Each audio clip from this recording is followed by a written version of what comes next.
कभी जीवन में दुख देखना हो तो हमारा एनजीओ में आना। जो माइग्रेट करते हैं ना, जैसे एक प्रोजेक्ट कंस्ट्रक्शन प्रोजेक्ट चल रहा है, तुमने देखा होगा एक ही जगह बनाते हैं सब झोंपड़ी लाइन में, है ना।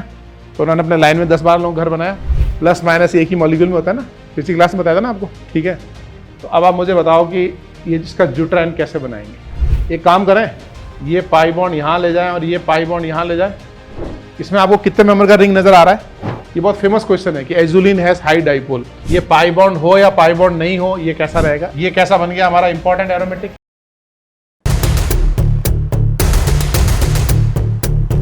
कैसे हो भाई? कैसे हो बोलूं तो ये बोला करो ठीक है, नहीं भी हो ना तो भी बोलो करो ठीक है। बुखार आ रहा हो तो भी बोलना है मैं अच्छा हूं, समझ गए आप? तो अपना अच्छे हो जाओगे। तो कैसे हो भाई? अच्छा, अच्छे ही हो, खड़े हो, बैठे हो, खा रहे हो, पी रहे हो। खाना खाया तुमने?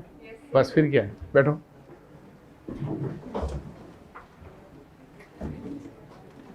कभी जीवन में दुख देखना हो तो हमारा एनजीओ में आना सुबह सुबह, है ना। कल वीके जी सर हमारे मेन हैं उसमें, तो कल आए थे। तो वहाँ देखोगे तुम बच्चे कैसे पढ़ते हैं, बेचारे एक्सट्रीम कंडीशन में पढ़ रहे हैं। ना उनके पास किताब है, ना उनके पास पेन है, और ना उनको कोई पढ़ाने वाला है। तो छोटे छोटे बच्चे क्या करते हैं, ये जो यहाँ पे काफ़ी जो अंडर प्रिविलेज लोग हैं, जो उनके मदर फादर तो मजदूरी करने चले जाते हैं, बच्चे सारे दिन झोपड़ी में बैठे रहते हैं। क्यों बैठे रहते हैं? वो पास के गवर्नमेंट स्कूल में क्यों नहीं जाते हैं? क्योंकि वो यहाँ के है ही नहीं। जैसे माइग्रेट करते हैं ना, जैसे एक प्रोजेक्ट कंस्ट्रक्शन प्रोजेक्ट चल रहा है, तो उसमें क्या होता है कि मतलब जैसे बिल्डिंग बन रही है ना, तो जो कॉन्ट्रैक्टर होता है वो मजदूर लेके आता है, लेबर बाहर से, एमपी से बाहर, है ना। और वो लोग आके यहाँ एक झोपड़ी वगैरह बना, देखा होगा ना रोड पे कहीं झोपड़ी बनाते हैं, वो टेम्परेरी घर बनाते हैं, उसमें रहते हैं, है ना।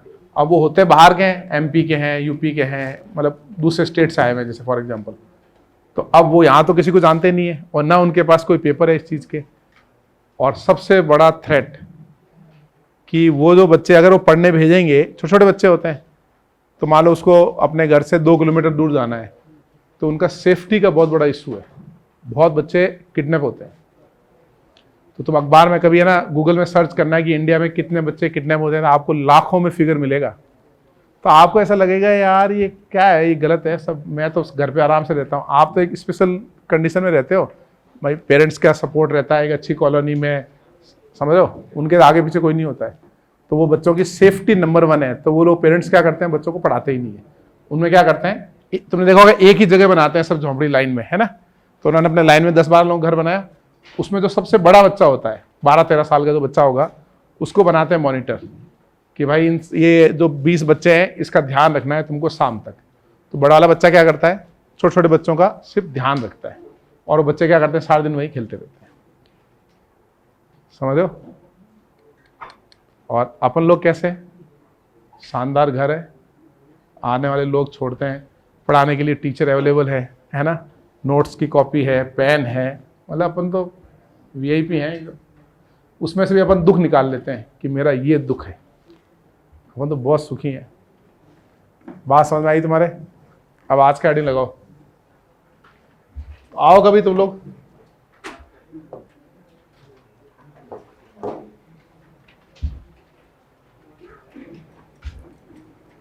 तो मेरा विजन है कि मैं कोटा में 1 लाख बच्चों को पढ़ाऊं, है ना। 450 करीब हो गए, 1 लाख बच्चे पढ़ाने हैं मुझे कोटा में, कोचिंग के नहीं, दूसरे वाले।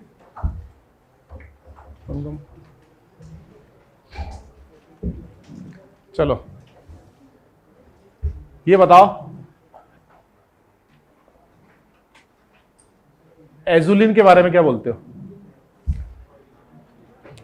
आपको हेडिंग लगाना है एजुलिन। एजुलिन कौन है, किसका आइसोमर है? वो नेप्थलीन का। Azulene is a isomer of naphthalene. और डिफरेंस क्या है? नेप्थलीन होता है कलरलेस, एजुलिन कैसा होता है? Dark blue. The azulene skeleton are found in nature as a constituent of pigments in the mushrooms, guaiac woods, ये कौन सा वुड है मेरे को याद नहीं है, मरीन वगैरह में होता है, ठीक है ना।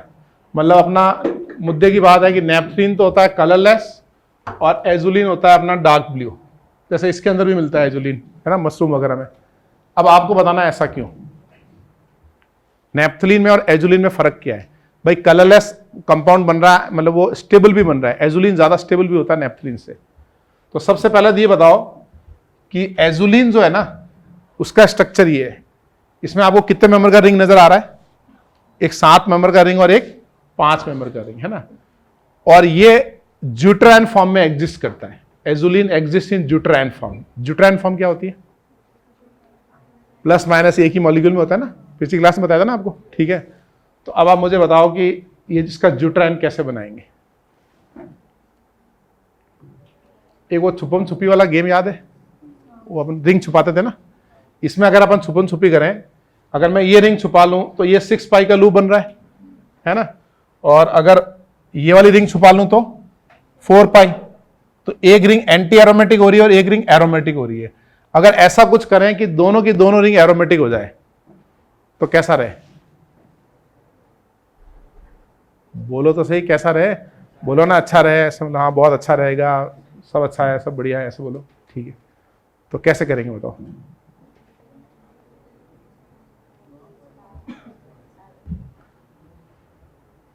क्या किया जाए, कैसे रेजोनेंस किया जाए कि दोनों रिंग एरोमेटिक हो जाए? एक काम करें, ये पाई बॉन्ड यहां ले जाएं और ये पाई बॉन्ड यहां ले जाएं, है ना। तो ये बताओ, ये एक है हमारे पास 7 मेंबर रिंग और एक है हमारे पास 5 मेंबर रिंग। ये पाई बॉन्ड इधर गया तो यहां नेगेटिव आया और यहां पाई पाई और यहां क्या आया? पॉजिटिव आया। अब ध्यान से देखो, ये पाई बॉन्ड दोनों रिंग में कॉमन हो गया।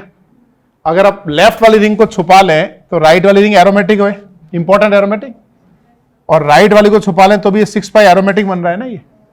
तो अगर ये प्लस इस रिंग में डीलोकलाइज हो और माइनस राइट वाली रिंग में डीलोकलाइज हो तो ये एरोमेटिक रहेंगे। मतलब मान लो मैं इसको आगे और रेजोनेंस करता हूं तो इधर वाला एरोमेटिक रहेगा ना, ऐसे इधर मैं रेजोनेंस करता हूं तो एरोमेटिक रहेगा। बस आपको प्लस उधर रखना है और माइनस को इधर रखना है, यानी कैटायन उधर होना चाहिए, एनायन उधर होना चाहिए। तो अब ये इसका हाइब्रिड कैसे बनेगा? इसका हाइब्रिड ऐसे बनेगा, एक 7 मेंबर रिंग, एक 5 मेंबर रिंग, एक आएगा प्लस और इधर आएगा ये माइनस, यानी ये एक ही मॉलिक्यूल में प्लस माइनस है। ये कौन सी फॉर्म हो गई? ज्यूटराइन। अब बताओ ज्यूटराइन हमारा एक कोवेलेंट हुआ या बताओ ये आयनिक हुआ? आयनिक हुआ। आयनिक स्टेबल भी होंगे और प्लस उनके कलर भी होंगे आयनिक मॉलिक्यूल्स के, है ना। और नेप्थलीन कैसा रहता है? नेप्थलीन होगा हमारा, नेप्थलीन का हाइब्रिड कैसे रहेगा बताओ? ऐसे रहेगा ना, दोनों रिंग एरोमेटिक, ये रहेगा, यानी ये तो कोवेलेंट है और ये आयनिक फॉर्म में रहता है। ये स्टेबल भी ज्यादा हो जाता है, वाटर सॉल्युबल भी ज्यादा होता है, कलर भी आता है, ये कलरलेस रहता है। समझे आप? तो अब आप लिखो एजुलिन। अच्छा, एजुलिन का डाइपोल वैल्यू हाई होता है, why? Azulene has high dipole. क्या आप एक्सप्लेन कर सकते हो why azulene has high dipole? Because it exist in zwitterion. Ionic molecule के डाइपोल ज्यादा होंगे। ये बहुत फेमस क्वेश्चन है कि एजुलिन हैज हाई डाइपोल। तो एजुलिन को देखने में ऐसा लगता है कि इसका डाइपोल तो 0 होगा, लेकिन ऐसे नहीं, एजुलिन हमारा ऐसा है। समझे आप? तो पहले वो भी स्टेटमेंट लिख लो, azulene has high dipole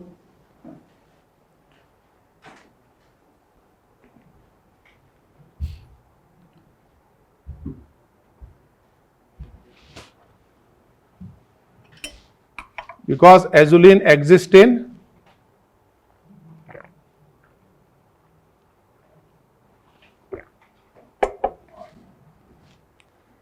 azulene has high dipole because azulene exists in deuterion form.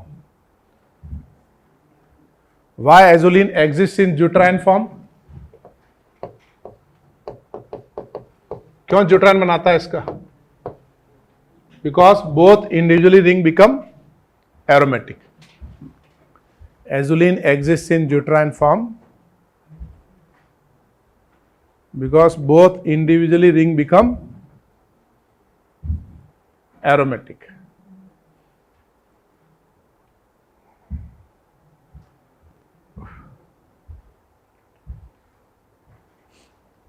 वो 100 क्वेश्चन का एक क्विज का मैंने वो एनिमेशन शेयर किया था, ट्राई किया तुमने?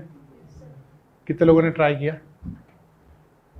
Very good. ट्राई करने के बाद नीचे लिखा तुमने कि कितने करेक्ट हुए तुम्हारे? सारे करेक्ट थे। लास्ट वाले 2 में दिक्कत होगी, वो क्यूनेन के जो सवाल थे 2।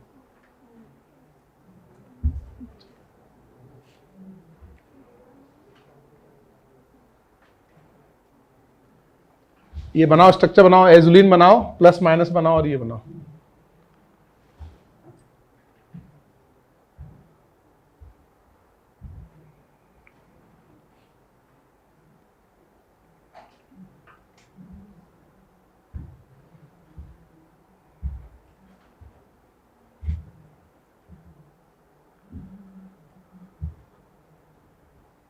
औरंगाबाद शाम को इधर ही हो क्या आज?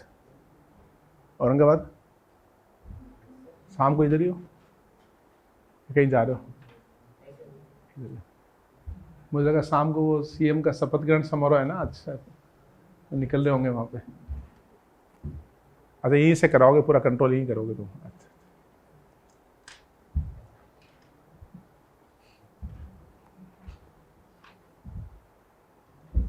तुम भी आगे जाके सीएम का ट्राई करना है यार। पॉलिटिक्स में इंडिया में रहना है तो देखो यार, पॉलिटिक्स में बहुत ताकत है, देश सेवा भी कर सकते हो और जो भी करना चाहो कर पाओगे, लिमिट के बाहर जाके।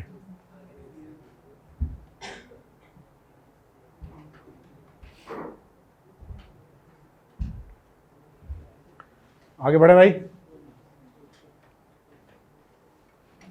क्यों भाई सूरज, अपन पॉलिटिक्स को बोलते हैं ऐसी है वैसी है, देश चलाता कौन है? पॉलिटिशियन ही चलाते हैं। और उनको बनाता कौन है? हम ही बनाते हैं। और उनको गाली कौन देता है?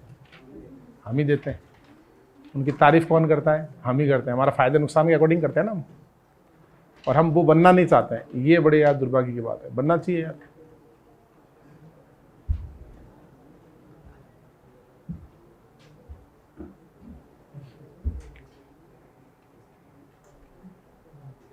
आगे बढ़े। चलो अब आज थोड़ा एक डिफरेंट टाइप की प्रैक्टिस करेंगे। इसके पहले एक क्वेश्चन का आंसर बताओ। ये इनका ना पीडीएफ मैंने शेयर किया ना, तो क्वेश्चन तुम घर पे लिख लेना, आंसर लिखो डायरेक्ट, देखो और बताओ। कंपटीशन है, सिंगल चॉइस है।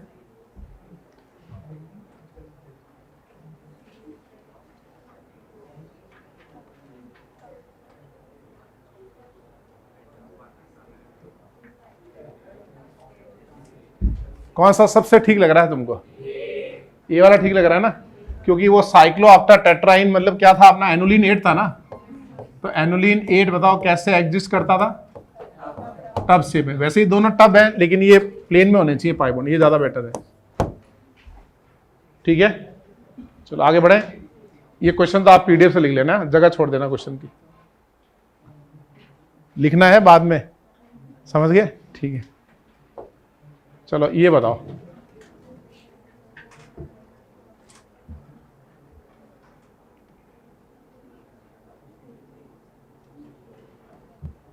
होमो मतलब क्या? एक जैसे, कोई तो बोलता है होमो। ठीक है, तो बताओ। मल्टीपल चॉइस भी हो सकता है, मोर देन वन ऑप्शन भी है।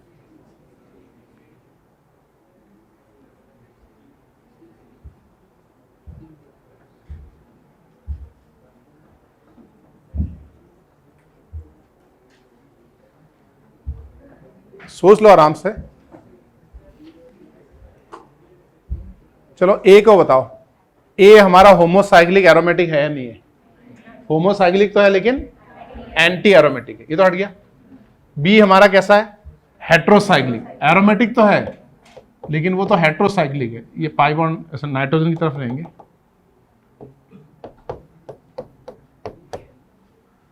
सी के बारे में बताओ। होमोसाइक्लिक एरोमेटिक, इसमें सी है या नहीं बताओ?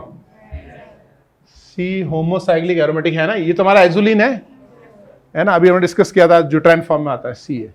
अब आ जाओ डी। डी नहीं है, डी तो हमारा एनुलिन 8 है, नहीं सॉरी एनुलिन 10 है। दो इंपॉर्टेंट एक्सेप्शन थे ना, 8 और 10 बोथ आर नॉन एरोमेटिक। तो आंसर क्या रहा इसका? सी। क्वेश्चन कहां से लिखेंगे? पीडीएफ। 32 देखो।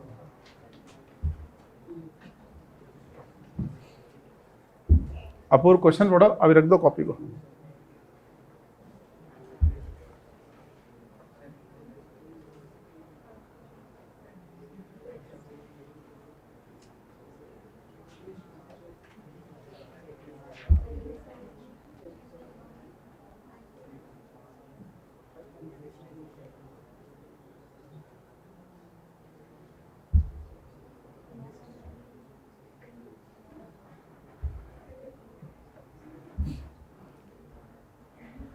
कहना चाह रहे हो? क्वेश्चन में क्या पूछा है? Correct statement regarding the stability, है ना? अच्छा, फर्स्ट वाला कैसा है? Anti aromatic. सेकंड वाला कैसा है? Non aromatic. Out of plane है तो नॉन एरोमेटिक हुआ ना वो, तो स्टेबिलिटी किसकी ज्यादा होगी? नॉन की ज्यादा होगी। तो क्या इक्वली स्टेबल है? नहीं है। क्या सेकंड इज मोर स्टेबल है? बस सेकंड इज लेस स्टेबल तो नहीं होगा ना। Non aromatic are more stable than anti aromatic. अब हमने जो स्टेबिलिटी पढ़ी थी ना RHI, उसमें थोड़ा सा आप एक चीज और ऐड कर सकते हो। RHI देखने के पहले सबसे पहले आप चेक किया करो एरोमेटिक है ना, एरोमेटिक है या नहीं है। और लास्ट में इंडक्टिव के लास्ट में कौन आएगा बताओ? एंटी एरोमेटिक, यानी ARHI AA। क्या होगा? ARHI AA। AA का मतलब क्या? Anti aromatic. ये रिलेटिव स्टेबिलिटी का ऑर्डर अभी अब आगे से अपन ये फॉलो करेंगे। ये सब कॉन्ट्रडिक्ट कब होंगे? जब वो हमारे स्पेशल पॉइंट आ जाएंगे, है ना? वो SPTR है, RIL विनाइल आ गया तो अनस्टेबल हो गया। तो A for aromatic, A for anti aromatic. Aromatic सबसे आगे, एंटी एरोमेटिक सबसे पीछे। ठीक है, चलो ये बताओ 33 पे आ जाओ।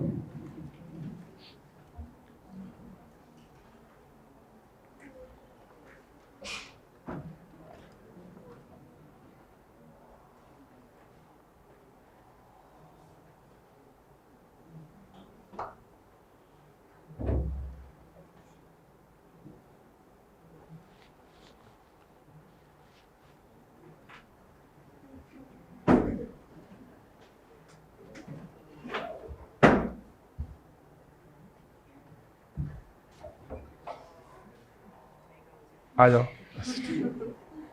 चलो आगे बोलो, बताओ इसका आंसर।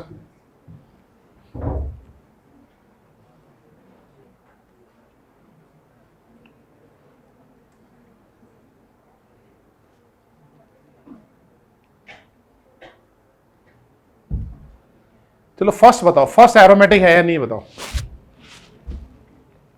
बोलो भाई।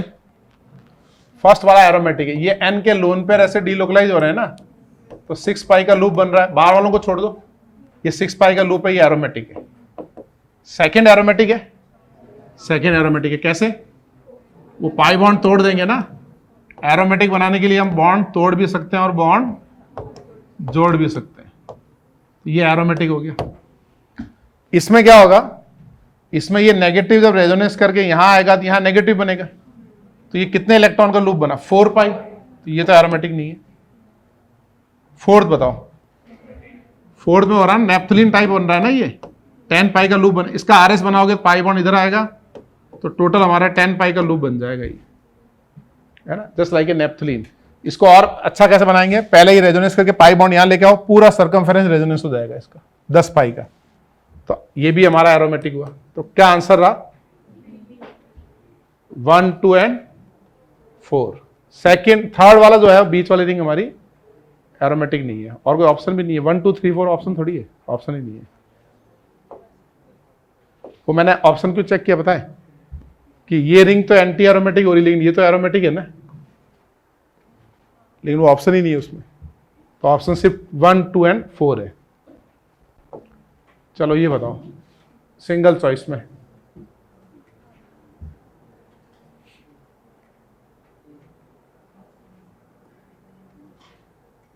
सिंगल चॉइस है,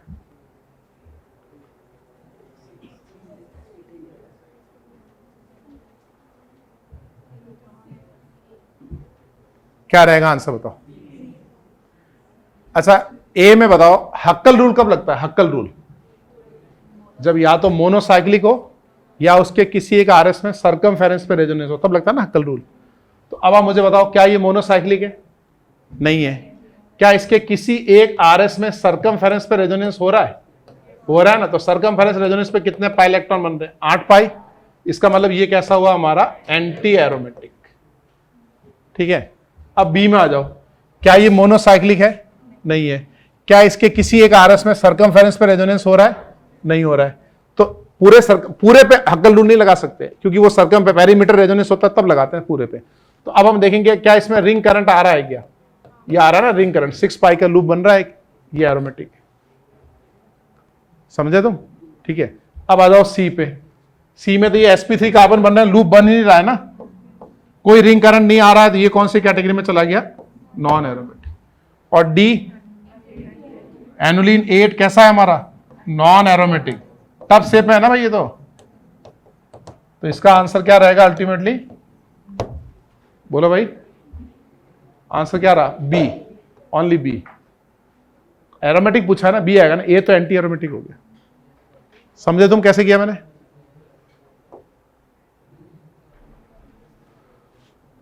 इससे बताओ सिंगल चॉइस में, सिंगल चॉइस में बताना है। इजी हो गया ना, ये तो पूरे गांव को पता है कि हमारा कॉट साइक्लो ऑक्टा टेट्राइन कैसा है? Non aromatic. बाकियों को देखने की जरूरत ही नहीं है, एरोमेटिक ही होंगे।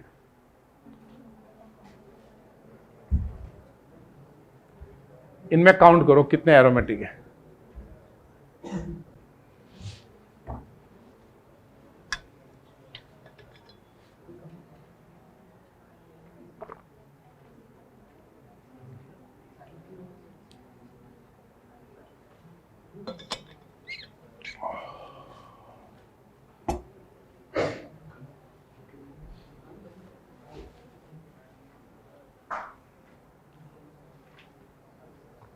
चलो फर्स्ट के बारे में बताओ, क्या फर्स्ट एरोमेटिक है क्या?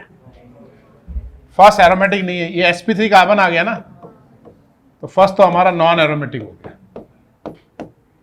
अब सेकंड बताओ, ये जेई एडवांस में आया हुआ क्वेश्चन है इस टाइप का। सेकंड बताओ, एरोमेटिक है या नहीं है? ये एरोमेटिक है। ये सबसे बड़ा कंफ्यूजन है लोगों के दिमाग में। कंफ्यूजन कैसे है कि वो ऐसा सोचते हैं कि भाई ये नेप्थलीन एरोमेटिक है और नेप्थलीन में से एक पाई बॉन्ड निकल गया तो वो नॉन एरोमेटिक हो गया। जबकि अब हमको देखना क्या है, क्या हमको पूरे रिंग पे हक्कल रूल लगाना है? नहीं लगाना है। अब हम सिर्फ देखेंगे कि यहाँ एक रिंग करंट बन रहा है 6 पाई का, तो ये कितना हो गया? ये हमारा रिंग कैसा हो गया? एरोमेटिक। ये पाई बॉन्ड हो या पाई बॉन्ड नहीं हो, ये कैसा रहेगा? एरोमेटिक। थर्ड बताओ। थर्ड में अब हमें डाउट नहीं, हमको पता चल गया, अभी आज ही पढ़ा है। थर्ड कौन है हमारा? एजुलिन। और एजुलिन हमारा कैसे एग्जिस्ट करता है? इन ड्यूटराइन, एरोमेटिक होता है ना वो। फोर्थ बताओ।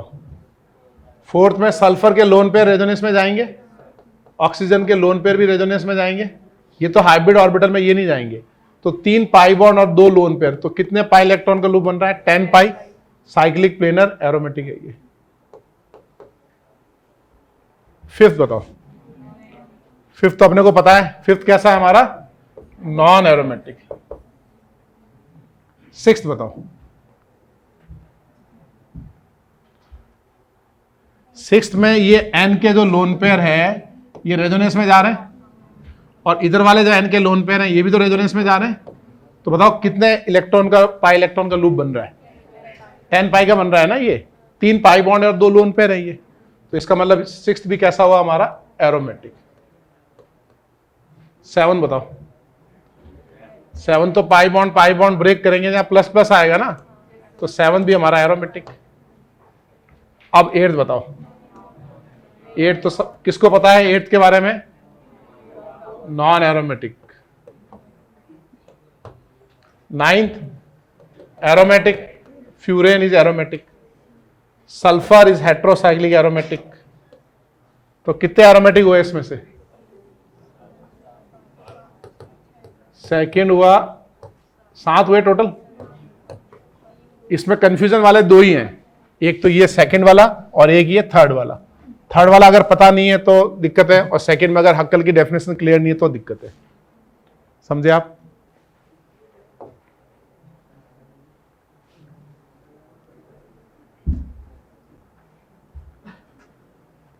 ये वाला देखो,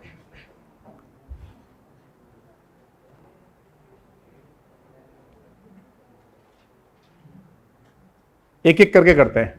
पहला वाला बताओ, एरोमेटिक है या नहीं है? है ना, ये 6 पाई का लूप बन गया, ये एरोमेटिक है। दूसरा बताओ, दूसरे में पाई बॉन्ड यहां शिफ्ट करेंगे तो यहां कार्बोकैटायन आएगा, कितने 6 पाई का लूप बन गया, ये भी एरोमेटिक है। तीसरा बताओ, बोलो। तीसरे में तुमको समझ में आ रहा है? इस कार्बन की हाइब्रिडाइजेशन sp3 हो रही है ना, क्या ये मोनोसाइक्लिक है? नहीं है। क्या सर्कमफेरेंस रेजोनेंस हो रहा है? नहीं हो रहा है। तो ये कैसा हो गया हमारा? Non aromatic. फिनॉल कैसा है? फिनॉल एरोमेटिक, एजुलिन एरोमेटिक, ये नॉन एरोमेटिक, बीच में sp3 कार्बन आ गया ना इसके, और ये एरोमेटिक, ये पाई बॉन्ड लूप बनाएगा, बेंजीन टाइप RS बन गया ना, और ये इंपॉर्टेंट एरोमेटिक। नेक्स्ट वाला बताओ।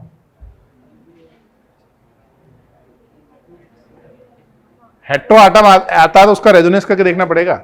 ये N का लोन पेयर का रेजोनेंस करोगे तो यहां पाई बॉन्ड बनेगा और यहां OH बनेगा और N पे आएगा प्लस। ये इसका रेजोनेटिंग स्ट्रक्चर है। अब बताओ कितने पाई इलेक्ट्रॉन का लूप बन रहा है? ये 6 पाई। तो ये क्या हो गया हमारा? एरोमेटिक। लास्ट वाला बताओ, ये एरोमेटिक है या नहीं बताओ? क्या ये मोनोसाइक्लिक कंपाउंड है? नहीं है ना मोनोसाइक्लिक। तो मोनोसाइक्लिक नहीं। दूसरा क्या देखना है, क्या इसके किसी एक RS में सर्कमफेरेंस पे रेजोनेंस हो रहा है? हो रहा है ना। कितने पाई इलेक्ट्रॉन का लूप बन रहा है बताओ? 5 तो पाई बॉन्ड है और एक लोन पेयर है, तो कितने पाई इलेक्ट्रॉन का लूप बना? 12 पाई। क्या 12 पाई हक्कल नंबर है? नहीं है। तो ये क्या है? ये एंटी एरोमेटिक है। समझ में आ रहा है? ठीक है ना। वैसे भी आंसर देखने के बाद बहुत इजी लगता है, अदरवाइज वो एजुलिन और एरोमेटिक बिल्कुल क्लियर नहीं है तो 2 एग्जांपल में दिक्कत रहती है, बाकी सब ठीक है। चलो यहां से हेडिंग लगाओ, बाकी एग्जांपल के लिए पेज छोड़ दो, PDF से लिख लेना, या ऑनलाइन पढ़ रहे हो तो पॉज करके लिख लेना। अब लिखो how to compare rate of reaction.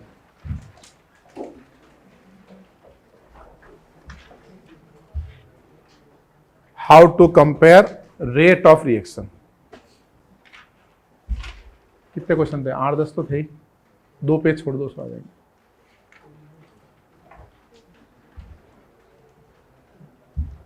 How to compare rate of reaction.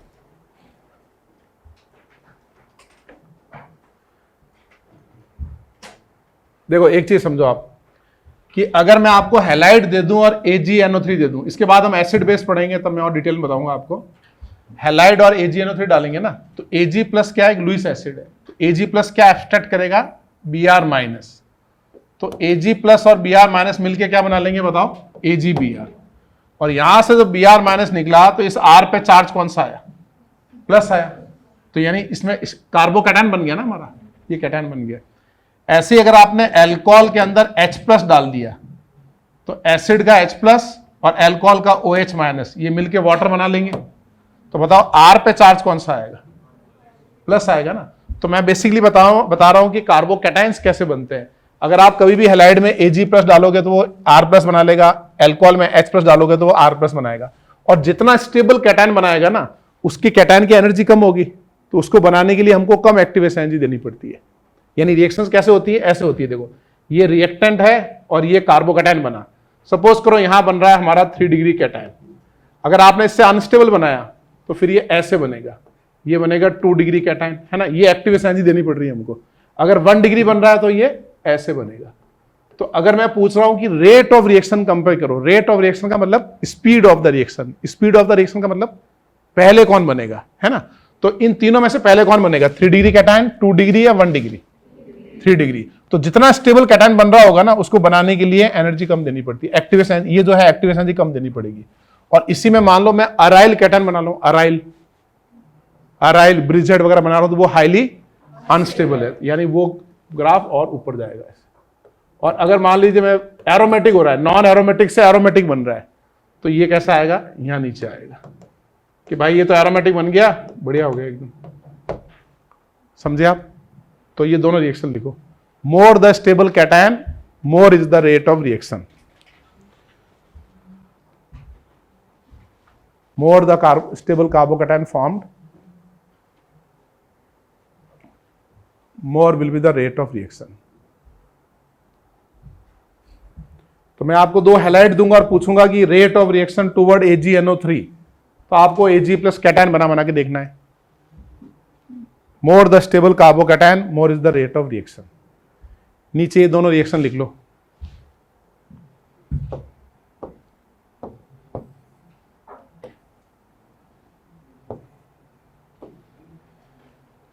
समझ गए आप? अरे सब मिट गया. ओ कहाँ गया वो? यहाँ आए और बैक किया. ओ एक और करें.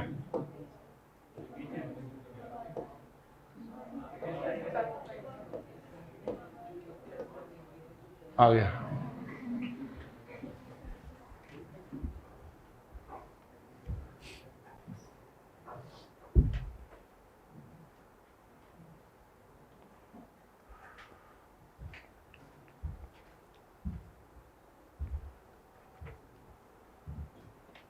थोड़ा स्पीड में लिखो.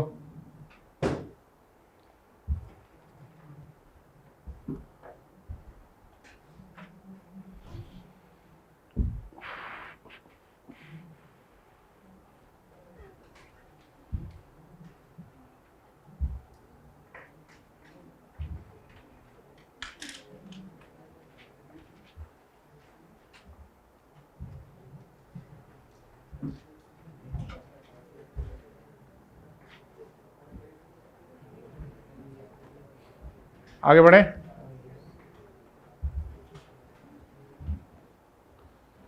चलो अब 1-2 सैंपल एग्जांपल करके दिखाते हैं. जैसे मैं ये पूछूं कि बताओ ये सेकंड वाला, पहला वाला कितने डिग्री का अल्कोहल है बताओ? 3 डिग्री. दूसरा वाला कितना है? 1 डिग्री. इनका रेट ऑफ रिएक्शन कंपेयर करना है टुवर्ड एसिड. यानी आपको क्या बताना है? Rate of reaction toward acid. Suppose करो मैंने HCl H2SO4 डाल दिया, कोई भी एसिड का सोर्स डाला, तो किसका रेट ऑफ रिएक्शन ज्यादा होगा? तो कैसे कंपेयर करेंगे? जब हमने एसिड डाला तो H प्लस और OH माइनस से वाटर बन गया. तो सपोज करो इसकी रेट ऑफ रिएक्शन R1 है और कितने डिग्री का कैटायन बना? 3 डिग्री. ऐसे यहां से अपन ने वाटर निकाला, तो बताओ ये कितने डिग्री का कैटायन बना? 1 डिग्री. तो बताओ इन दोनों में से स्टेबल कौन है? 3 डिग्री. तो किसकी रेट ज्यादा?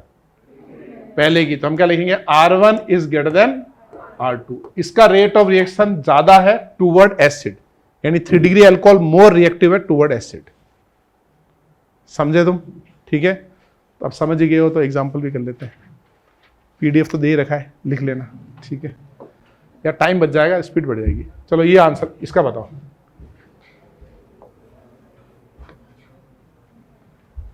जो लिखोगे बहुत टाइम लग जाएगा.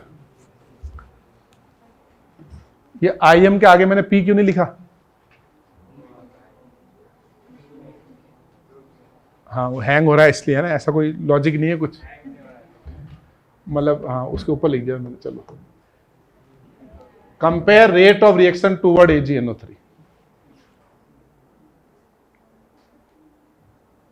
पहले बताओ अप्रोच क्या होगा क्वेश्चन करने का? AgNO3 डालेंगे तो Ag प्लस क्या करेगा? I माइनस एब्स्ट्रैक्ट करेगा ना. पहले तुम तुम्हारा आंसर सोच लो एक बार.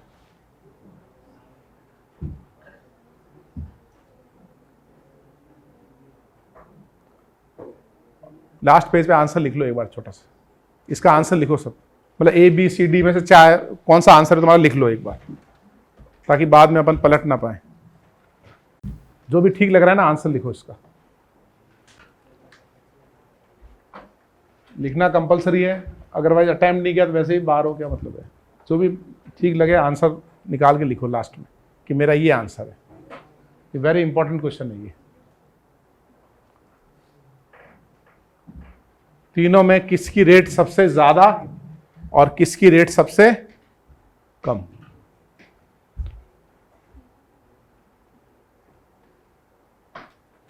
लिख लिया सबने? आंसर क्या है बताओ? क्या आंसर क्या है? सबसे पहले ये बताओ इसमें जब हम AgNO3 यानी क्या डालेंगे, Ag प्लस NO3 माइनस, तो रेट कैसे कंपेयर करेंगे, यहां से क्या निकलेगा, Ag प्लस के साथ हैलाइड आयन निकलेगा ना, ये बनाएगा AgI, Ag प्लस और I माइनस से बॉन्ड बनेगा ना, और इस कार्बन पे कौन सा चार्ज आया बताओ, ये आया पॉजिटिव चार्ज। ऐसे ही बताओ, इसमें जब मैं Ag प्लस डालूंगा, NO3 है ही साथ में, तो ये I माइनस के साथ AgI बनाएगा और ये बनेगा कार्बोकेटाइन। ऐसे ही इसमें जब मैं Ag प्लस डालूंगा तो वो I माइनस से निकल के ये बनाएगा कैटाइन। अब अपना आंसर चाहो तो चेंज कर सकते हो अभी भी। आंसर क्या है, इसका आंसर आएगा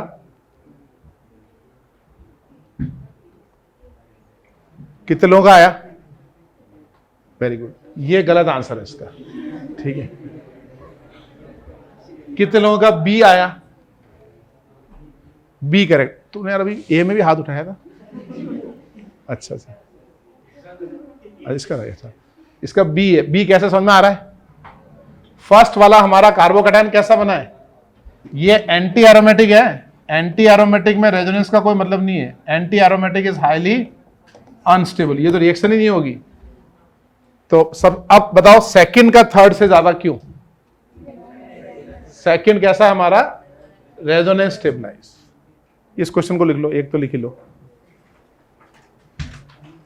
आप समझे तुम इंपॉर्टेंट क्यों है, अगर तुम्हारे दिमाग से एंटी एरोमेटिक निकल गया ना तो ये फर्स्ट आएगा। फिर anti aromatic are highly unstable. ये एग्जांपल अभी इसलिए लिखवा रहा हूं ताकि तुम्हें Ag प्लस की रिएक्शन का थोड़ा सा आइडिया हो जाए।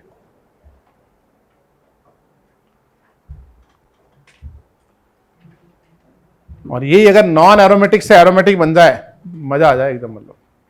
और उसमें भी अगर बेंजीन बन जाए, पूछो मत। बेंजीन इज इक्विवेलेंट टू क्या था, ऐसे, वेरी गुड।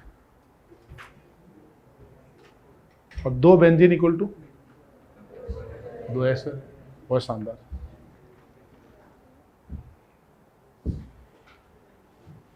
अरे औरंगाबाद, तुम तो यार बॉम्बे में नहीं रहते क्या, तुम जानते नहीं क्या ऐश्वर्या को? जानता हो ना, तो कभी यार चाय पे बुलवाओ ना यार, तुम, मैं और ऐश्वर्या तीनों साथ बैठेंगे, एक फोटो खिंचवाएंगे।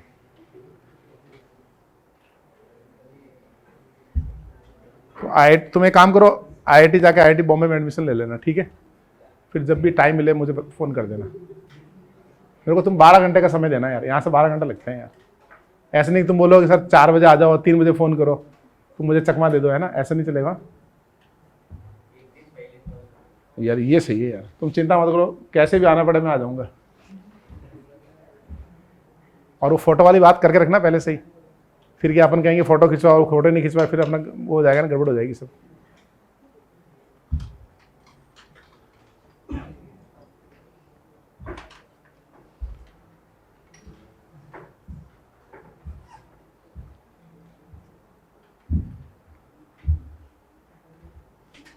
तो सबसे बढ़िया फास्टेस्ट रिएक्शन कौन सी होगी, जिसमें नॉन एरोमेटिक किसमें बदल रहा होगा, एरोमेटिक। क्योंकि तुम्हें ऐसे एग्जांपल मिलेंगे नहीं इसमें एंटी एरोमेटिक, एरोमेटिक ऐसे बहुत कम एग्जांपल है, क्योंकि एंटी एरोमेटिक तो अनस्टेबल होते हैं। तो ज़्यादातर आपको ऐसे मिलेंगे non aromatic convert into aromatic. तो थोड़ा कुछ क्वेश्चंस करें, ये लिख लिया सबने?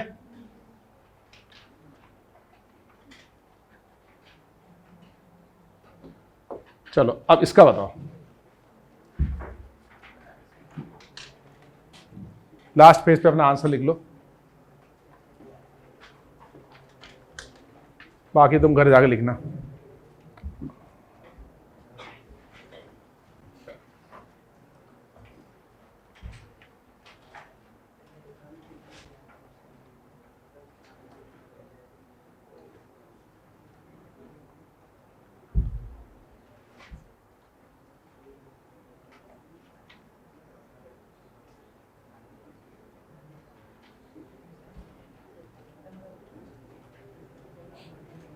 तुमको करना क्या है वो तो समझ में आ गया कि Ag प्लस से यहां से I माइनस निकालना है ना, और यहां बनाना है तुमको कार्बोकेटाइन। ऐसे यहां से I माइनस निकला और ये बना कार्बोकैटायन, ऐसे ही I माइनस निकला, ये बना कार्बोकैटायन। सबसे पहले चेक करो एरोमेटिक, फिर रेजोनेंस, फिर इंडक्टिव, फिर RHI, एंड लास्ट में क्या देखना है, एंटी एरोमेटिक। अब ध्यान से बताओ पहला वाला कैसा बना, ये तो एरोमेटिक बन गया ना हमारा, क्योंकि ये लोन पेयर भी तो है 6 पाई, यानी ये कार्बोकैटायन बना एरोमेटिक। दूसरा वाला बताओ कैसा बना, क्या ये एंटी एरोमेटिक है, ये नॉन एरोमेटिक है ना, ये sp3 कार्बन है ना, ये तो नॉन एरोमेटिक है। तो second is more stable then third, more number of RS है ना इसके। तो फर्स्ट एरोमेटिक है, सेकंड थर्ड नॉन एरोमेटिक है, लेकिन इसमें ज्यादा RS है, इधर से बनेगा इधर से बनेगा। तो आंसर क्या रहेगा, ए आएगा ना, 1 2 3। कितने लोगों ने ए सोचा था, वेरी गुड। अरे वापस ही आ गया। चलो ये बताओ, ये भी ये सब्जेक्टिव पैटर्न में सवाल आया था कि compare rate of reaction toward AgNO3 and explain. मतलब आपको थोड़ा 3-4 लाइनें लिखनी भी थी, किसकी रेट ज्यादा और क्यों।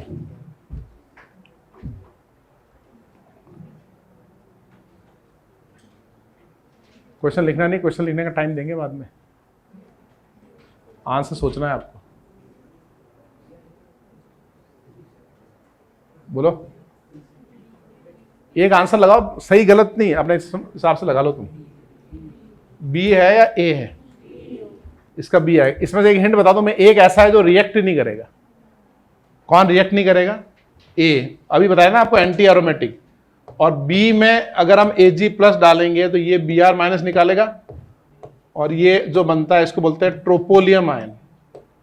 बताओ ये एरोमेटिक है, एंटी एरोमेटिक है, नॉन एरोमेटिक है, क्या है, एरोमेटिक। इसका रेट ज्यादा। और फर्स्ट वाले की नो रिएक्शन क्यों, वाई नो रिएक्शन, क्योंकि जब Br- के साथ ये बनेगा तो ये कैसा बनेगा हमारा, एंटी एरोमेटिक। यही सोचा था आपने, तो कितने लोगों ने बी के बारे में सोचा, वेरी गुड। इसका बताओ,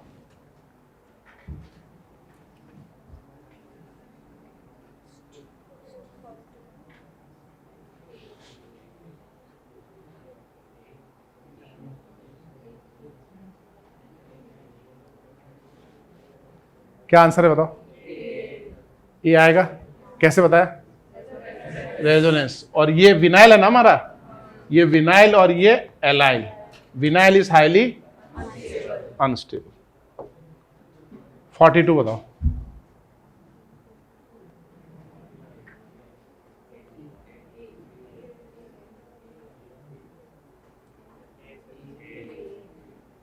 बोलो भाई, ए आएगा, वेरी गुड। कैसे बताया ए, because 3 degree cation is more stable than 2 degree cation, ठीक है ना। 43 बताओ, अरे Br नहीं है, Br की जगह O होगा, O।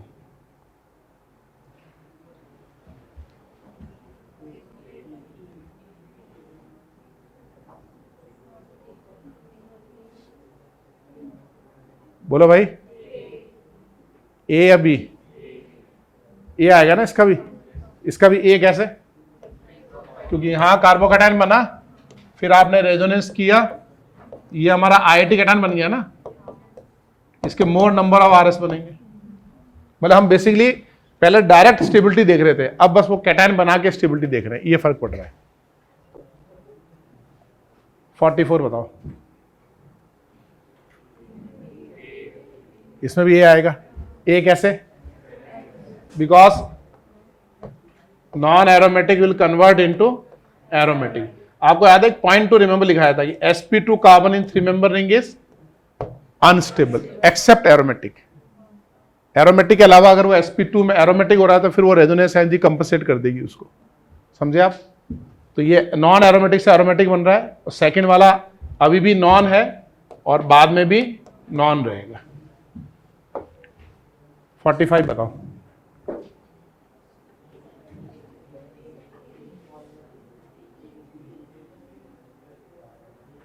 बी वाला है ए वाला, इसमें बी आएगा ना भाई। ये Br- निकल के, देखो कैटायन जब बनता है तो कैटायन की स्टेबिलिटी देखनी है। तो ये कैटायन हमारा अराइल है और ये कैटायन 2 डिग्री है, तो ये बताओ कौन सा कैटायन स्टेबल होगा। 2 डिग्री ज्यादा स्टेबल होगा या बेंजीन पे पॉजिटिव अराइल ज्यादा स्टेबल होगा? बताओ। 2 डिग्री होगा ना ये, समझे आप? स्टेबिलिटी हमेशा चार्ज की होती है, क्योंकि उस चार्ज को बनाने में कितनी एक्टिव एनर्जी लगी वो उसकी रेट ऑफ रिएक्शन है। 46 बताओ। ये तो बी हो गया, क्योंकि फर्स्ट वाला क्या है हमारा? It violates German scholar Bredt's rule, bridgehead cannot be sp2। 47 बताओ।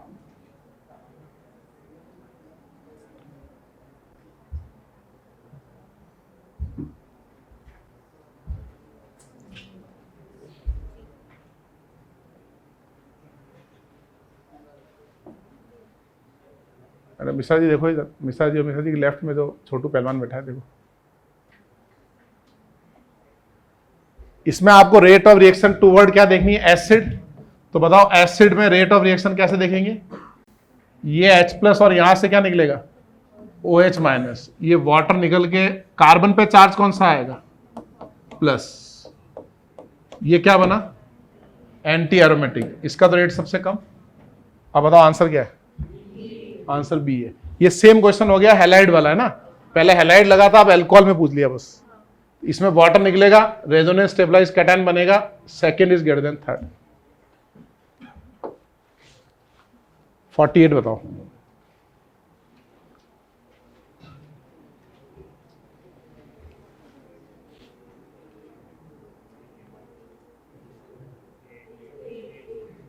इसका ए आएगा। ए कैसे बताया भाई? डिफरेंस क्या है? ये 1 डिग्री बन रहा है, ये 2 डिग्री बन रहा है, और ये 3 डिग्री बन रहा है। डिफरेंस ही देखना है ना हमको। तो 3 degree more stable than 2 degree than 1 degree. Stability of carbocation.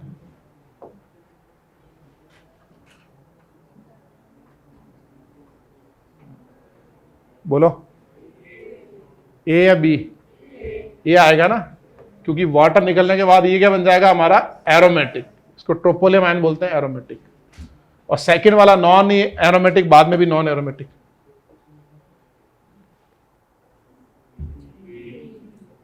B आएगा। फिनॉल एसिड से रिएक्ट नहीं करेगा, क्योंकि फिनॉल एसिड डाला तो वाटर निकल के ये क्या बना हमारे पास? अराइल कैटायन, यानी second is greater than first.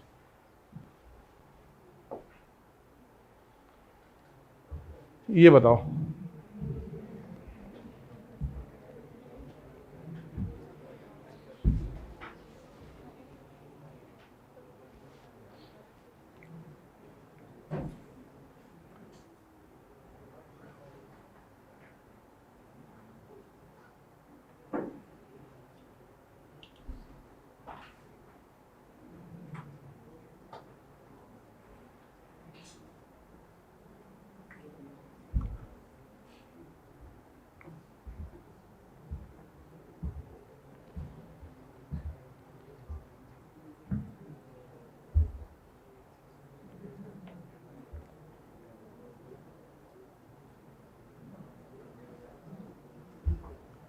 पहले क्वेश्चन समझ गए तुम? बताना क्या है? Readily deprotonation. डी प्रोटॉन किसको बोलते हैं? H+। और डीप्रोटोनेशन मतलब रिमूवल ऑफ H+। इनमें से कौन ऐसा है, ऐसा पेयर है जो आसानी से डीप्रोटोनेट होगा, यानी आसानी से H+ दे देगा? इसको वैसे ही पूछ सकता है, इनमें से कौन अच्छा एसिड है? एसिड H+ आयन देंगे ना, उसी को दूसरे फॉर्म में पूछ लिया कि कौन डीप्रोटोनेट होगा। तो कैसे देखेंगे? H+ निकाल के देख लेंगे ना, है ना? आंसर क्या है तुम्हारा? अच्छा, पहले वाले में अगर H+ आयन निकाला, तो अगर यहां से H+ निकाल रहे हैं हम लोग, तो मतलब ये बॉन्ड पेयर कार्बन पे आएगा ना, तो ये बनेगा कार्बन आयन और ये बनेगा H+। ये कैसा बन गया हमारा? Important aromatic. और बेंजीन से H+ निकालोगे तो अराइल कार्बन आयन बनेगा। ऐसा कोई खास स्टेबिलिटी नहीं आई उसकी ना। बी वाला बताओ। बी में H+ आयन निकाला तो ये नेगेटिव, ये तो एरोमेटिक नहीं हो रहा है, 8 पाई हो रहा है। और यहां 2 sp3 है, तो ये भी नॉन एरोमेटिक है। ठीक है। सी वाला बताओ। अगर यहां से H+ आयन निकाला तो ये क्या बनेगा? Carbon ion. और ये H प्लस आयन निकाला तो ये बनेगा कार्बन आयन, यानी एक एरोमेटिक बन रहा है, इसमें भी एक एरोमेटिक बन रहा है। अब डी वाले पे आ जाओ। डी वाले में ये अपना साइक्लोपेंटाडाइन तो इजीली प्रोटॉन देगा ही क्योंकि ये बन रहा है एरोमेटिक। और ये कैसे बनेगा बताओ?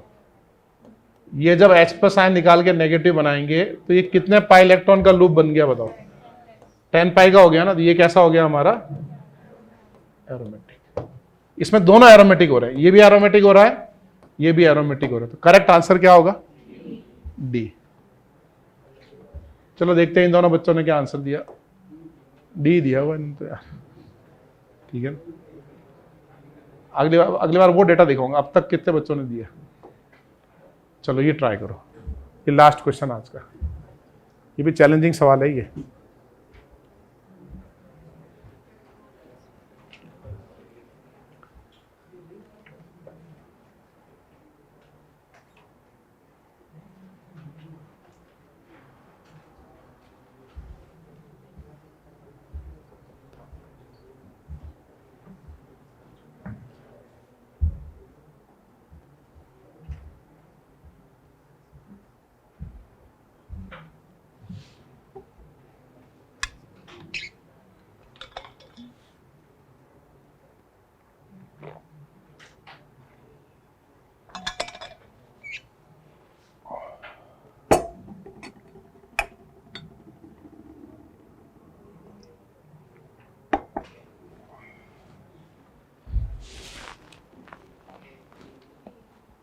पहले ही बताओ C4H4+2 का मतलब क्या है? 4 कार्बन जिसमें +2 पूरा डीलोकलाइज है। तो कैसे बनाएंगे? 4 मेंबर रिंग जिसमें 2 प्लस और ये कंप्लीटली डीलोकलाइज है। +2 is equally shared among 4 carbon, यानी इसके 4 RS बनने चाहिए जिसमें +2 डीलोकलाइज है। तो बताओ बाकी स्ट्रक्चर कैसे बनेगा? एक पाई बॉन्ड आएगा ना। तब देखो इसका मॉलिक्यूलर फॉर्म क्या बन गया? C4H4+2। तो जब मॉलिक्यूलर फॉर्मूले के ऊपर प्लस या माइनस लिखते हैं मतलब ये चार्ज इतने कार्बन में इक्वली डीलोकलाइज है। समझे आप? हक्कल रूल सेटिस्फाई हुआ कि नहीं हुआ? हो गया ना हक्कल रूल। अब सेकंड पे आ जाओ। इसमें 2 माइनस चार्ज बनाएंगे ना हम लोग, तो कितने पाई बने? 6 पाई। उसमें कितने थे? 2 पाई। तो ये भी हक्कल रूल सेटिस्फाई हुआ। फर्स्ट में भी हक्कल सेटिस्फाई हुआ। थर्ड का स्ट्रक्चर क्या होगा?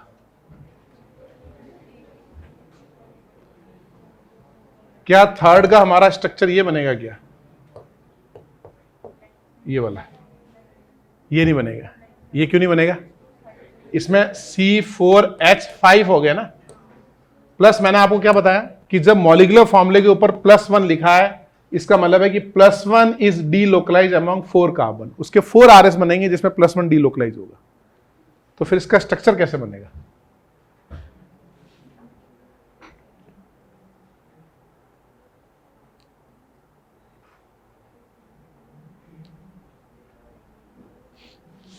बताओ।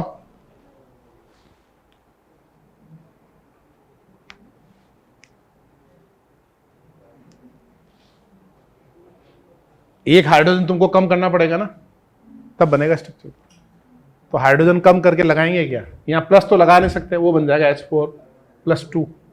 माइनस लगा नहीं सकते क्योंकि वो न्यूट्रल बन जाएगा। तो फिर होगा क्या?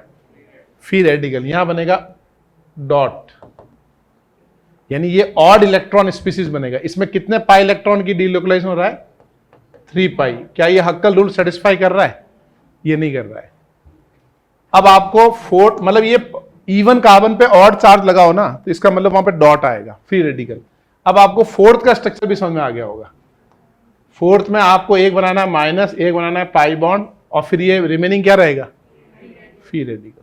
तो कितने पाई इलेक्ट्रॉन का लूप बन रहा है? 5 पाई। तो क्या ये हक्कल नंबर है? नहीं है। तो करेक्ट आंसर क्या है फिर? ए है, 1 and 2। समझे? तो ये थोड़ा इजी हो गया सवाल क्योंकि मैंने छोटा मॉलिक्यूलर फॉर्मूला लिखा। अगर मैं बड़ा लिखता ना ऐसे ऐसे ऐसे पूछता C20H20 and +2, बताओ क्या ये हक्कल रूल सेटिस्फाई कर रहा है?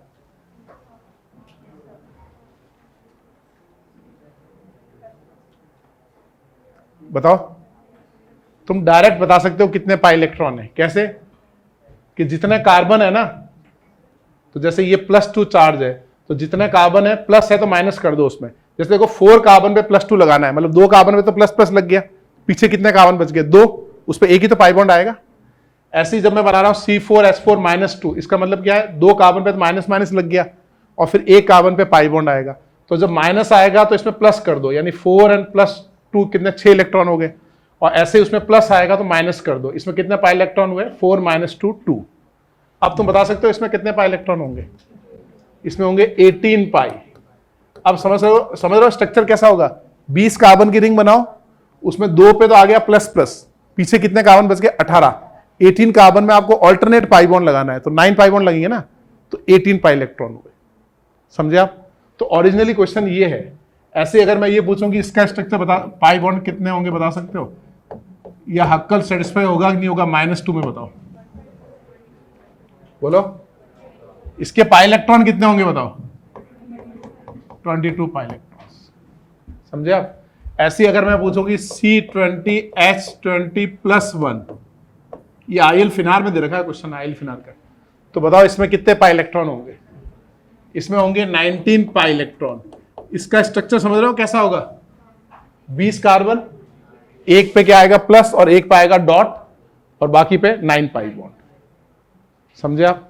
तो हम मॉलिक्यूलर फॉर्मूले पे चार्ज हो तो डायरेक्टली पाई इलेक्ट्रॉन बता सकते हैं। ठीक है, तो आज का होमवर्क यही है, ये जितने एग्जाम्पल मैंने दिए लिखवाए ना, सबको नोट्स में लिख के लाओ।